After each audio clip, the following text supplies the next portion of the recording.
If you can believe it, this video contains spoilers for Pikmin 4. Also, if you're able to, please play Pikmin 4. It's genuinely really great, including the mode we'll be discussing today. I mean, I'm gonna complain about that mode for the next 6 to 7 minutes, but I still really enjoyed it. I complain about things I like. It's a normal thing to do. After rescuing Olimar and reaching Pikmin 4's first credit scroll, you unlock a side mode titled Olimar's Shipwreck Tale. In it, you take on the role of the titular little guy himself, and you're tasked with reliving the horrific events preceding the main game. You're given 15 days to collect 30 spaceship parts. Days are shorter, enemies are tougher, levels are redesigned, and you only have access to the 3 main Pikmin types, red, yellow, and blue. I was really excited to play Shipwreck Tale. I loved Pikmin 4, but I do agree with the sentiment that it's a very easy and at times over-automated experience. I don't see those factors as major flaws though, and I get why Nintendo would take an underperforming series, throw in a very marketable dog character, and then make things way simpler. They clearly want Pikmin to be a hit with the widest possible audience, which is fair, but I was craving more challenge towards the end, specifically challenge that did not need to be self-imposed, such as no death runs or euthanize Ochi mode or whatever. So I saved the Shipwreck Tale for last, since I assumed it would be a nice spike in difficulty to finish off the experience. I 100%ed all 6 main areas and excitedly visited Olimar to begin the mission.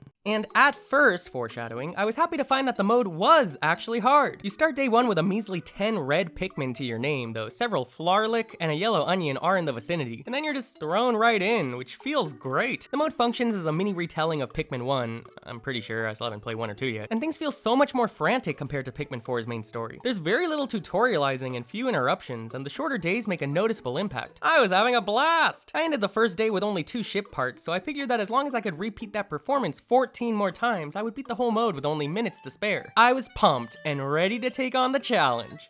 Then on day 2, I found Moss. I'll admit, I was disappointed to learn that Moss is unlockable so early on, because the second you find her, the mode stops feeling like a unique homage to Pikmin 1, and immediately morphs into really just a smaller version of Pikmin 4. Nevertheless, with Dog locked and loaded, I was able to retrieve up to 5 ship parts in a single day. On my first playthrough, mind you. Her speed and strength trivialize most of the violent encounters, and she retains many of Ochi's OP abilities, such as the sniffing for undiscovered treasures, the rush move, the suitcase-sized mouth, etc. With these mechanics, I managed to complete the entire mode in 11 in-game days, which feels too fast for a guy who is not exactly advanced at the art of Dandori. Then a week later, I did it again in only 10 while I was a little under the influence. My brain was working at 1/4 capacity, I couldn't remember where anything was, and it was still a cakewalk. Also totally unrelated, but as an aside, at the beginning of the last area, Hero's Hideaway, all of your Pikmin run away and hide, forcing you to retrieve them. And while you do so, Olimar names some of your moves and tells you which buttons to click on your controller to execute them.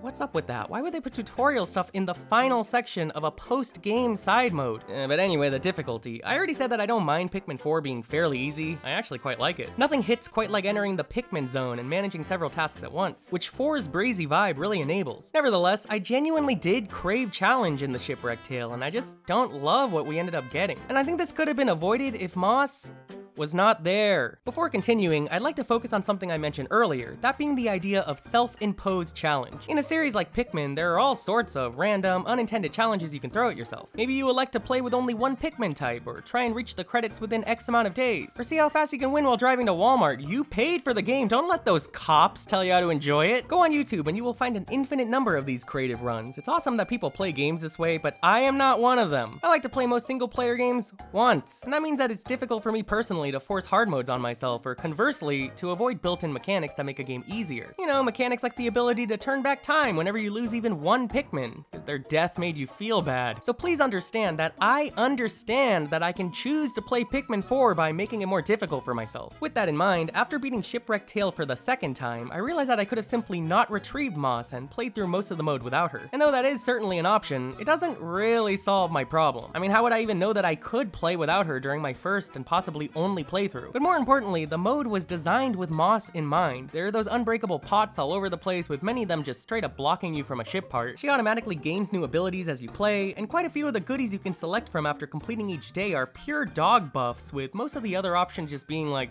1 extra bomb. The player is intended to play through the mode with Moss, and what I'm saying is that I wish they weren't. I don't just want to play through the existing mode as is without her, knowing she's there the whole time. Instead, I would have liked if the mode was intentionally designed designed around her absence. Remember, the mode already excludes all the special Pikmin, and the areas were adjusted accordingly. No ice gates, no water wraith, no third example I can't think of at the moment, and you can actually feel their absence as a result. I mean, the loss of the ice Pikmin alone is enough to really sting. So I think it would have been neat if the developers went all the way with this idea. Like, imagine if moss were hidden towards the back of the final area, and things function like the secret levels from Mario Sunshine, where the rug is fully pulled out from under you and the game forces you to adapt. To lose the crutch that most players relied on for the last 15 to 20 hours would make things feel way more chaotic. And once Blue Ochi finally does show up, there will be a real sense of relief. And then, sure, have like 2 ship parts hidden behind those giant pots, just to give her something to do. Actually losing your sidekick, along with all the special Pikmin and then the restrictive time limit, would have truly tested players' DieAntDie under the most stressful circumstances. And the effect of that is lost when the player knows that Moss is resting right at the beginning of the second area. Choosing to play without her doesn't change the fact that the mode was designed to be played with her. And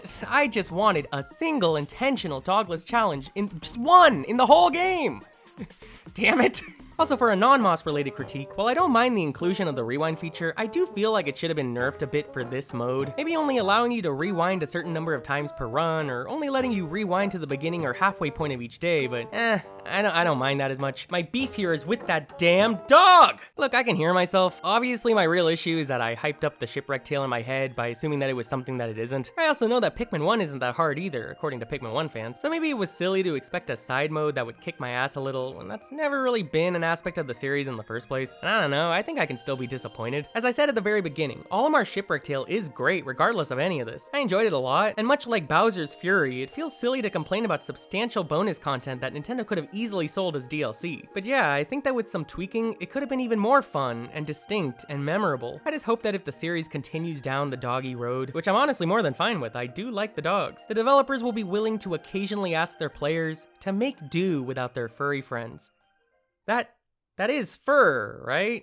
Ugh. Before wrapping up, I should mention that after successfully completing the tale for the first time, you unlock one final cave featuring 10 sublevels, and a few of them are actually quite challenging, even with a fully upgraded Ochi. I don't have much to say about this really, but I am glad that the game does feature some real intended challenge, even if it isn't quite where I was hoping it would be. Well, see you all next time when Pikmin 5 releases featuring a new captain, Captain Baby!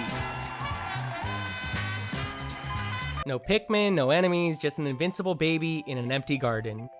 Surprisingly, I hear it's quite challenging.